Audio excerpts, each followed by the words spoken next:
Muy bien. Vamos a compartir pantalla. Estamos hablando del sistema endocrino. Segunda parte. Muy bien. Estábamos en esta parte.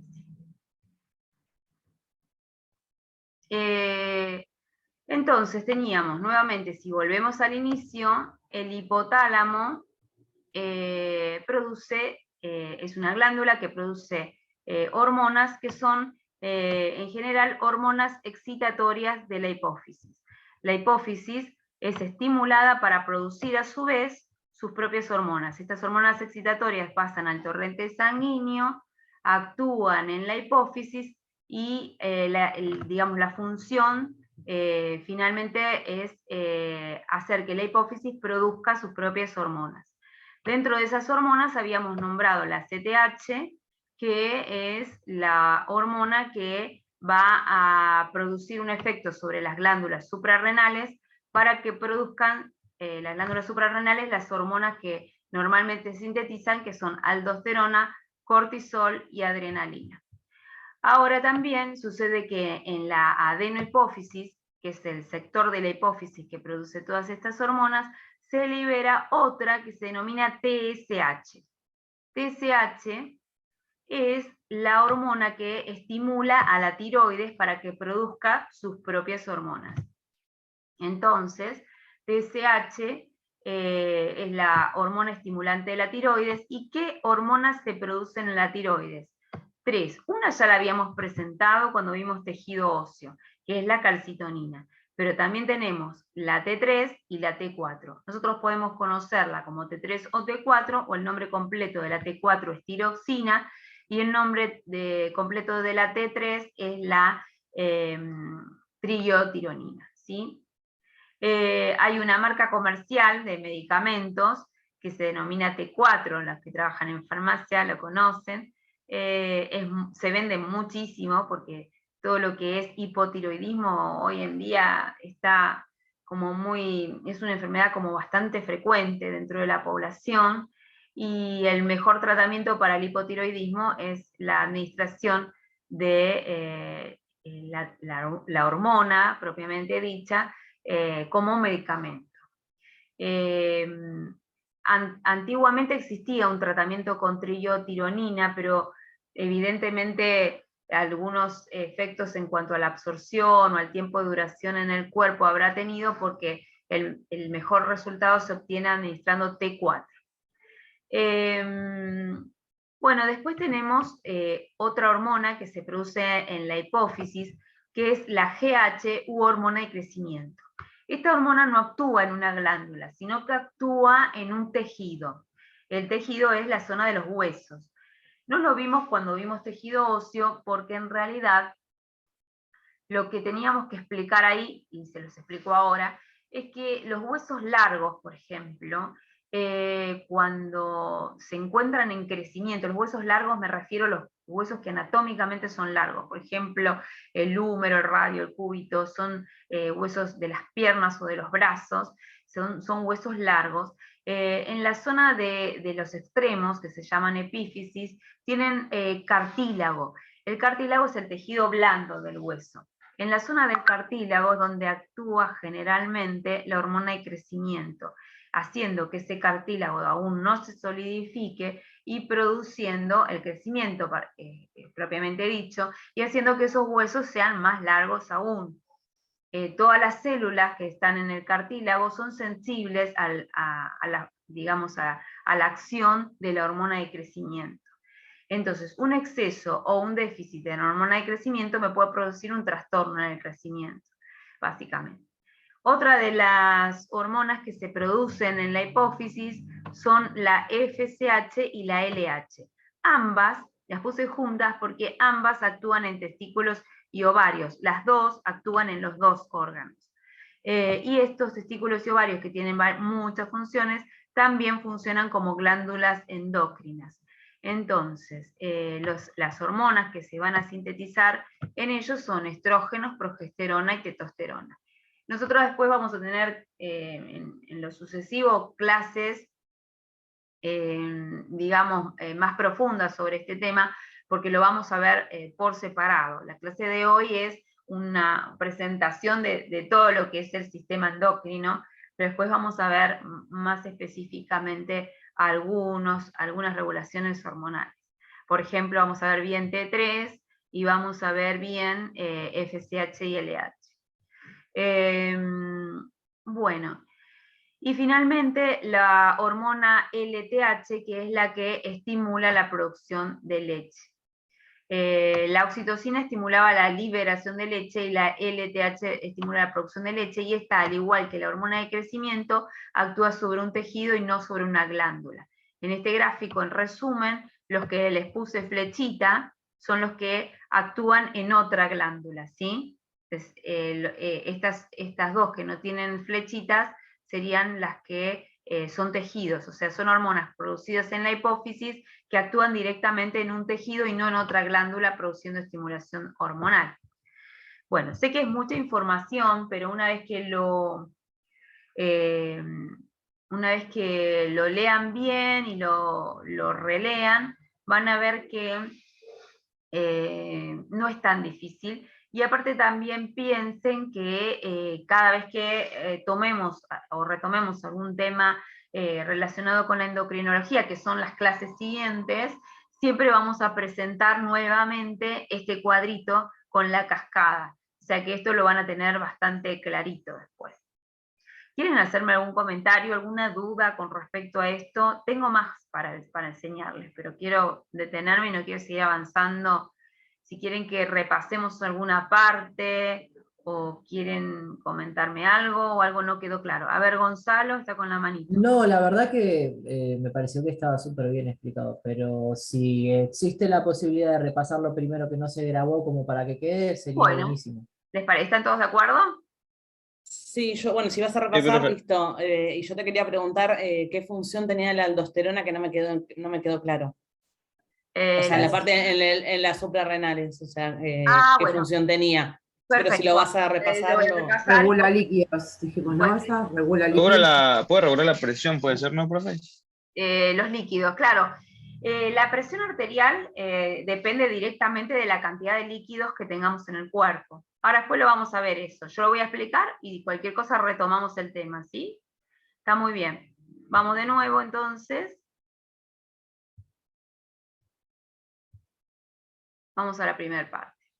La primera parte sería que nuestro sistema endocrino, la definición de nuestro sistema endocrino, acá yo les puse una, después lo vamos a hablar con nuestras palabras. El sistema endocrino es un sistema que está constituido por un conjunto de tejidos y órganos donde se elaboran sustancias químicas, que son las hormonas, y esas hormonas regulan diferentes actividades y funciones dentro del organismo, pero el conjunto de órganos y tejidos más las hormonas forman en su conjunto, digamos, el sistema endocrino. Por otro lado, hablábamos puntualmente de qué es una hormona. Una hormona es un mensajero químico, es una sustancia química que va a ser sintetizada en una glándula, se va a liberar al torrente sanguíneo y va a actuar en otro tejido. Ese otro tejido puede ser una glándula o puede ser un tejido simplemente que no es glándula. Depende del caso. Después vamos a ver ejemplos. Las hormonas también pueden clasificarse de acuerdo a su composición química en proteínas, hormonas de naturaleza esteroideas y aminas. Y eso es importante porque pensamos que son mensajeros químicos, por lo tanto son moléculas con una estructura química determinada, y esa estructura química, que es son moléculas muy grandes, con muchos carbonos y muy difíciles de plasmar en un papel el dibujo de la molécula, pero sí es importante saber que esa característica química es diferente de acuerdo al tipo de hormona que nosotros estemos hablando. Por ejemplo, hasta ahora vimos insulina, que insulina era una proteína, entonces está dentro del grupo de hormonas que son proteínas o péptidos. Y dentro de ellas también tenemos la hormona luteinizante, la prolactina, la insulina, la somatostatina. son todas hormonas de naturaleza proteica. Y después tenemos naturaleza esteroidea, que serían las hormonas que químicamente se parecen más a un corticoide. Dentro de esas hormonas tenemos, por ejemplo, la aldosterona, la progesterona, el estradiol, el cortisol y la testosterona. Todas estas son de naturaleza esteroidea. Y después tenemos aminas. Aminas también es una estructura química que cuando estemos en laboratorio incluso vamos a ver lo que es una amina. Se caracterizan por algunos grupos químicos, por una especie de grupos químicos. Siempre son cadenas o ciclos de carbono, pero particularmente las aminas tienen un grupo químico que las va a caracterizar. A lo largo del año ustedes van a poder diferenciar lo que es una amina, van a poder saber lo que es una amina o un corticoide. Y dentro de ese grupo vamos a tener adrenalina, noradrenalina, y vamos a tener T3 y T4. Voy a tener que conectar un poquito la batería, así que les voy a pedir disculpas un segundito, voy a interrumpir acá la grabación, y voy a... Bueno, entonces les decía que tenemos diferentes naturalezas químicas para las hormonas. ¿Se ve ahí el video? Sí, la pantalla. Muy bien, entonces también habíamos visto que estas eran las hormonas, esto es todo lo que tenemos para decir o presentar a una hormona que forma parte del sistema endocrino, y que también el sistema endocrino está formado por glándulas. Esas glándulas las vamos a ubicar anatómicamente. Tenemos que en la zona del cerebro tenemos el hipotálamo y la hipófisis, fíjense que están muy cercanas. Después tenemos en la zona de la garganta, tenemos la tiroides y la paratiroides, y después en la zona del riñón, en la parte superior del riñón, hay unas glándulas que se llaman glándulas suprarrenales. Después teníamos la zona del páncreas, que es la que producía insulina y glucagón, que son dos hormonas también más, y después tenemos la zona de los testículos y los ovarios. Estos órganos son órganos en realidad, pero también funcionan como glándulas, por eso es que producen hormonas, pero también tienen otras funciones, ¿no? Bueno, después estábamos con nuestro cuadrito, donde tenemos toda la cascada de elaboración y estímulos para la producción y elaboración de hormonas, y que todo, es muy importante saber que todo parte del hipotálamo, ¿no? El hipotálamo que se encuentra en la zona cerebral, por eso es tan importante el cerebro para el funcionamiento de todo el cuerpo, porque prácticamente todo radica, todas las funciones, incluso la respiración, que es algo que es inconsciente, el centro respiratorio está en el cerebro. Y también el control de todo lo que es el sistema hormonal está dado por el hipotálamo. Entonces, en el hipotálamo tenemos dos zonas anatómicamente también diferenciadas, una zona que produce vasopresina y oxitocina, y otra zona que produce las hormonas excitatorias del hipotálamo. Digamos que dentro de esas hormonas que son excitatorias, o también pueden ser inhibitorias, eso no está acá en el gráfico, pero también pueden ser inhibitorias de acuerdo a lo que se necesite, pero van a actuar, lo más importante es que van a actuar siempre en otra glándula que es la hipófisis. Esa hipófisis lo que va a hacer es funcionar como un depósito de hormonas, para el caso, por ejemplo, de la oxitocina y vasopresina, habíamos dicho que se producían en el hipotálamo y se acumulan en la zona de la hipófisis, específicamente la neurohipófisis, y se van a liberar frente a determinado estímulo que se requiera según la situación que está pasando en el cuerpo.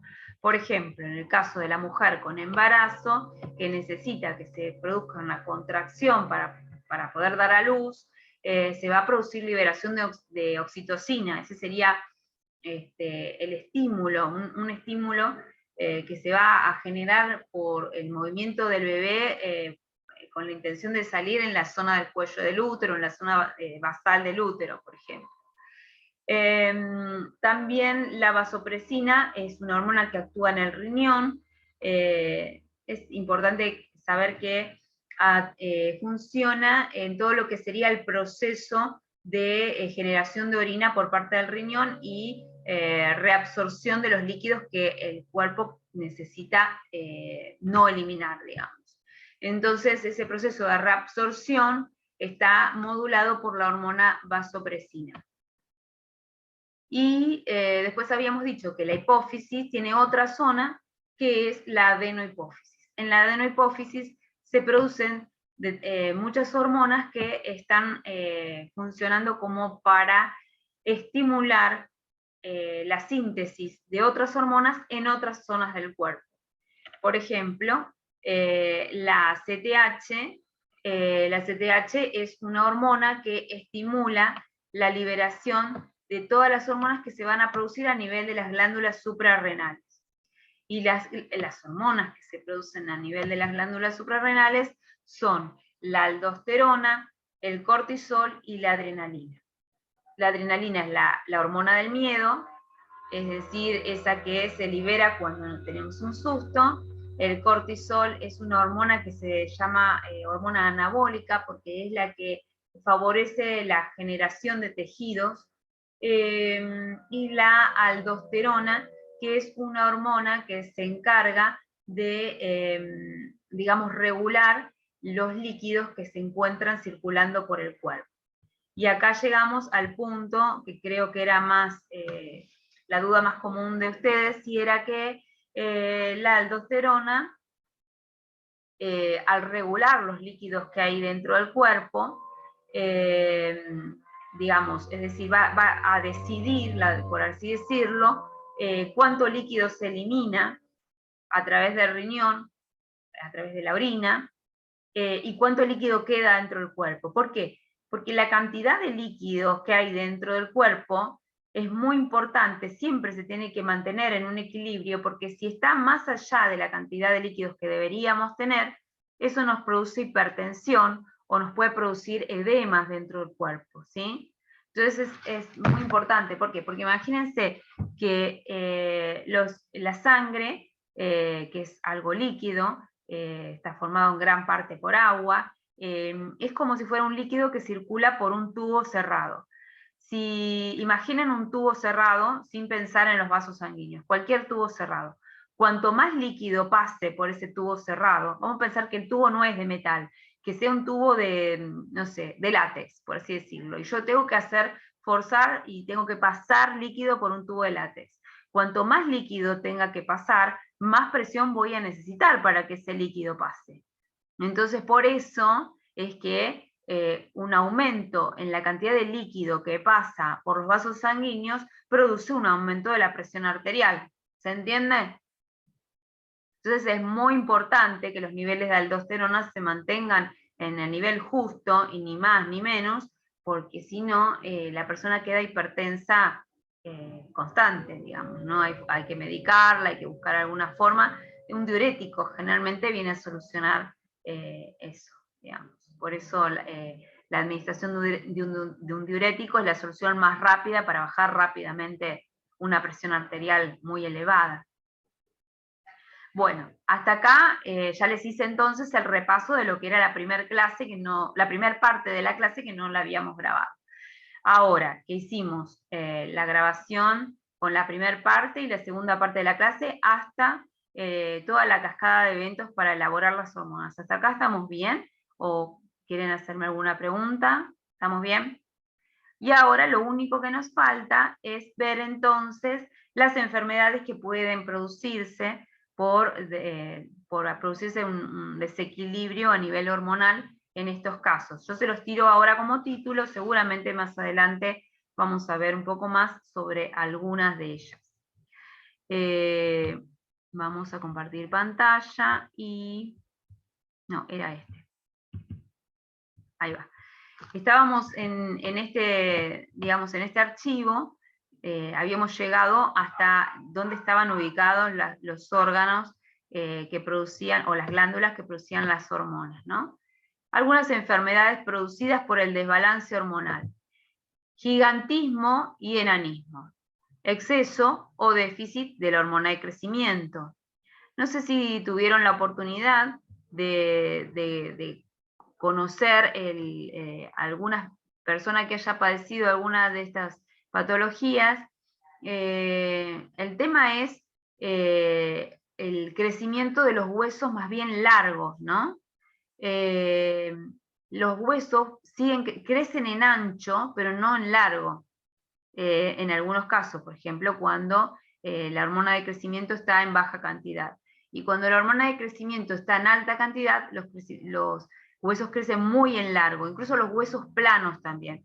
Por ejemplo, las personas que sufren gigantismo tienen un crecimiento muy pronunciado de la mandíbula.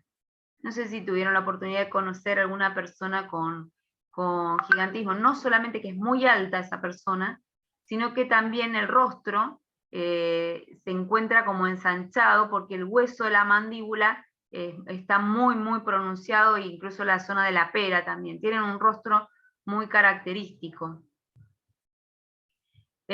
Vamos a seguir compartiendo pantalla. Hay otra enfermedad que es una que se produce por una desregulación en las hormonas que se producen en las glándulas suprarrenales. Por ejemplo, la enfermedad de Cushing es una enfermedad donde se produce mucho cortisol. Imaginen, pero eso es por el consumo de corticoides, ¿no? Por mucho consumo de corticoides. Puede dispararlo, porque imagínense que el cortisol es una molécula que nosotros mismos elaboramos, ¿no? Pero la estructura molecular del cortisol es muy parecida a la de un corticoide. Entonces, la administración externa de corticoides puede disparar la elaboración o puede funcionar como si fuera un análogo químico del cortisol, sí. Entonces, claro, es verdad, mucho corticoide me podría dar un Cushing, y estamos hablando de un tratamiento con corticoides extendido, muy extendido a lo largo del tiempo, porque una aplicación única de un decadrón no te va a dar un Cushing, ¿no? Sino un tratamiento de altas dosis de corticoides y durante un tiempo extendido, muy extendido. Y también, no solamente puede ser por la administración externa de corticoides, sino que puede haber alguna especie de tumor dentro de las glándulas suprarrenales que haga que se sintetice exageradamente cortisol. Y entonces en ese caso también tendríamos un Cushing. Hay varios motivos por los cuales podríamos tenerlo. Los síntomas que se producen, acá les puse varios, pero lo más importante es, quiero que veamos expresión alta. ¿Y esto por qué? Porque la función del cortisol, tanto como el corticoide, uno de los efectos colaterales que tiene más importantes, es el aumento de los líquidos que están en el cuerpo, el aumento del volumen de líquidos que figuran en el cuerpo. Y al igual que como les explicaba con la aldosterona, si yo tengo mucho líquido dentro de los vasos sanguíneos, voy a tener un aumento de la presión arterial. Entonces, por eso, uno de los síntomas más importantes, es más, lo podría hasta remarcar, es la presión arterial alta. Aumento de azúcar en sangre, ¿por qué? Porque como tiene ese efecto anabólico, todo aumenta, ¿no? El efecto es todos los efectos, o sea, tener un Cushing es como tener todos los efectos colaterales del corticoide o sea, ya instaurado, digamos, dentro del cuerpo. Y la enfermedad de Addison también es por un tema dentro de las suprarrenales, pero en este caso poco cortisol y poca aldosterona. Entonces lo que tenemos, fíjense, es baja presión arterial, en este caso. ¿Sí? Vamos a pintar un poquito ahí. Después habíamos visto que otro problema por el desequilibrio hormonal era la diabetes, y eso lo vimos bien hasta las últimas clases, y sobre todo en el parcial. Y después, enfermedades relacionadas con la tiroides, tenemos el hipotiroidismo y el hipertiroidismo. Hipotiroidismo sería un déficit de hormonas tiroideas, básicamente T3 y T4, y un hipertiroidismo estaría dada por un exceso de hormonas tiroideas.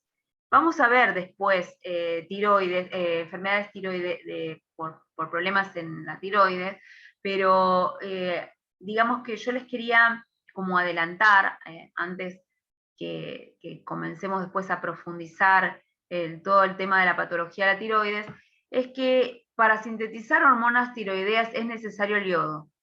Es decir, la molécula de cada una de las hormonas, es más, una se llama triiodotironina, es decir, por cada molécula de hormona tiroidea tenemos 3 iodos.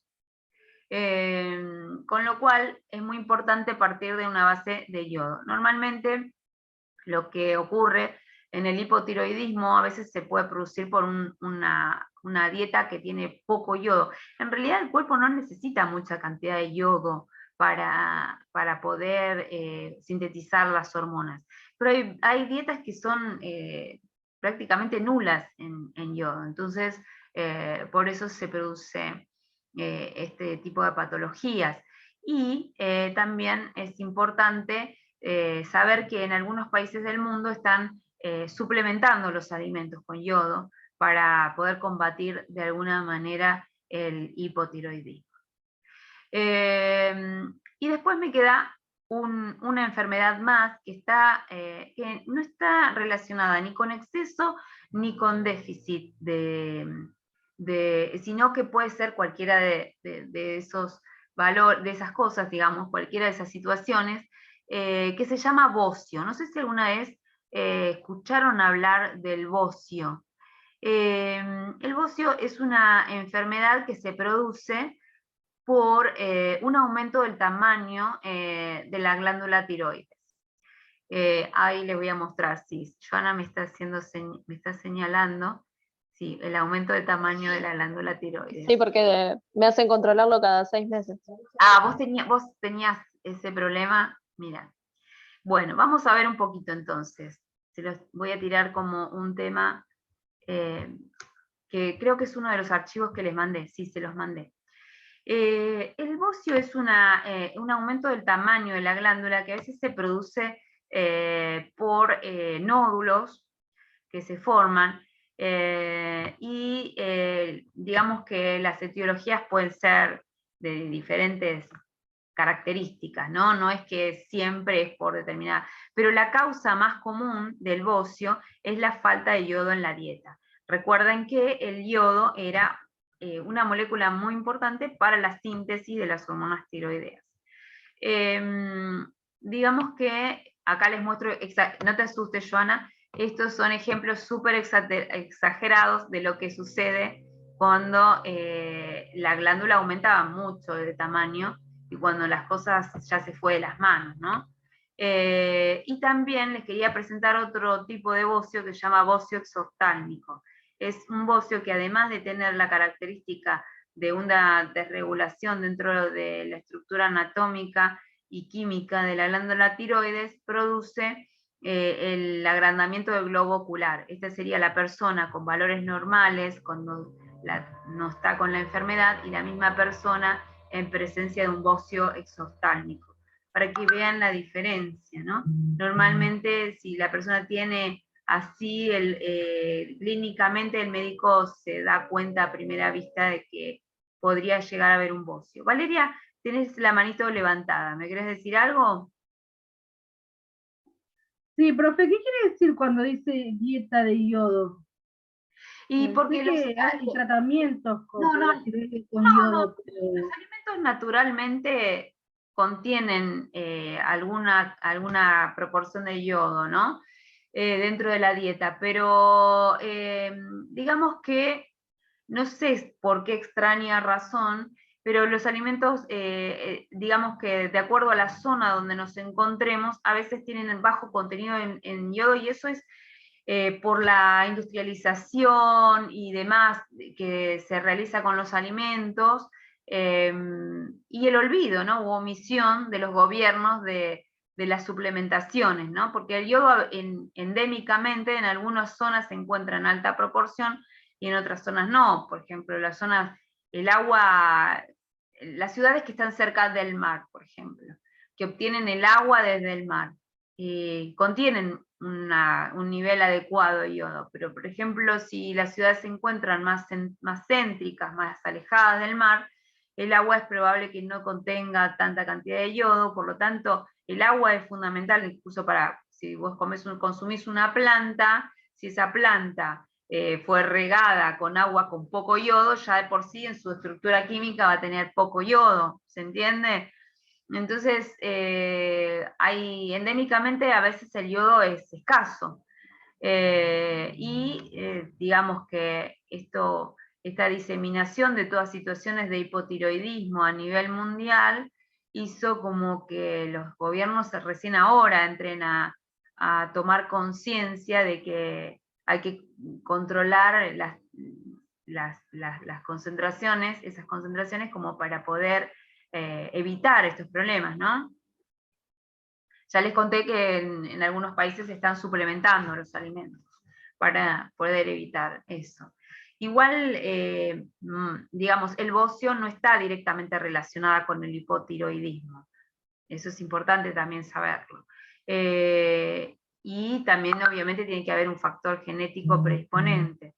Pero, digamos que el yodo, también se puede investigar, y eso podemos hacerlo como para la próxima clase, ver, porque de hecho lo vamos a usar o lo vamos a necesitar cuando veamos hipotiroidismo, investigar un poco qué alimentos son más ricos en yodo que otros. Eso podríamos tenerlo presente para las clases que vamos a ver, digamos, tiroides, ¿no? Sistema de las glándulas tiroides. Creo que nos queda un poquitito más de bocio para ver. Y bueno, lo de que acá les di una definición de lo que era el bocio exoftálmico y digamos el tema de cómo se trata, ¿no? El bocio. Pero básicamente la solución, cuando llegamos a estos niveles de aumento de tamaño de la glándula tiroides, la solución más práctica es la quirúrgica, ¿no es así? En algunos casos se extirpa parte de la tiroides, con lo cual disminuiría la liberación de hormonas tiroideas al torrente sanguíneo, y con lo cual la persona se transformaría en hipotiroidea. Y muchas veces es necesaria la operación total, es decir, la extirpación total de la glándula tiroides. Y hay mucha gente que vive sin glándula tiroides. Lo que hay que hacer en esos casos es recurrir a una medicación de levotiroxina en altas concentraciones.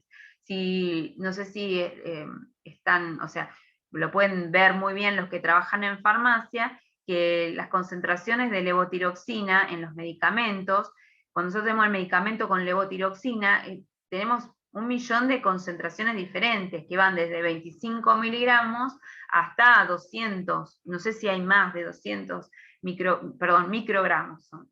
200 microgramos sería para un caso con una tiroides extirpada, por ejemplo. A veces menos, a veces no se necesita tanto como 200, por ahí un poquito menos. Pero bueno, eso sería, digamos, un tratamiento en el caso de un hipotiroidismo por extirpación de la glándula. Bueno, ya estamos terminando, chicos. ¿Tienen alguna duda? Sí, profe. Sí, Nora. Sí, la que se llama la de Hashimoto, algo así. ¿Qué sería entonces? Pues yo tengo esa. Ah, Hashimoto, sí, esa está relacionada también con el cortisol, pero no tengo exactamente los síntomas, lo podemos ver para la próxima. ¿Vos cuál es tu sintomatología? ¿Querés compartirla? No, bueno, les cuento, a mí me agarró en el cuarto embarazo, el último, que me lo detectan después de tener el parto, porque yo en vez de adelgazar aumentaba de peso. Ajá. Entonces ahí el médico me mandó a la endocrinóloga y ya hace 20 años que estoy tomando la levo. Ah, mira. Me sube, me baja. Claro, o sea, como que es de por vida. Bueno, dale, lo traemos para la próxima. Algo así. Mira, dale, como consecuencia de los embarazos te sucedió. Ah, en el embarazo, sí, sí. ¿Y tuviste alguna otra patología? ¿Hipertensión? No, nada. Solamente como yo tuve todas cesáreas, a mí me agarró como un estrés porque me mandaron en el 6º mes de embarazo a la cama. O sea, reposo absoluto, y ahí es como que vos me atás las piernas y me enloquezco. Claro, te volviste loca, claro. no podía hacer nada. Tenía que sí o sí esperar el parto los últimos 3 meses en cama. Sí, hay que ver si Capaz fue por esa situación, ¿no? También. Capaz que fue eso que me hizo mal, porque yo trabajaba, o sea, bueno, claro. Obviamente fue eso y me agarró. Bueno, dale, para la próxima lo traemos, ya que lo propusiste. ¿Alguna duda más con respecto a lo que vimos? No, estamos bien. Bueno, chicos, estamos a martes, nos queda un tramo para la semana, entonces les deseo buena semana y nos vemos el viernes, ¿les parece? Ahí les dejé para ir viendo y leyendo, tranqui, que nos falta un montón para el parcial. Lo voy a dejar descansar ahora. Chao. Dale, perfecto.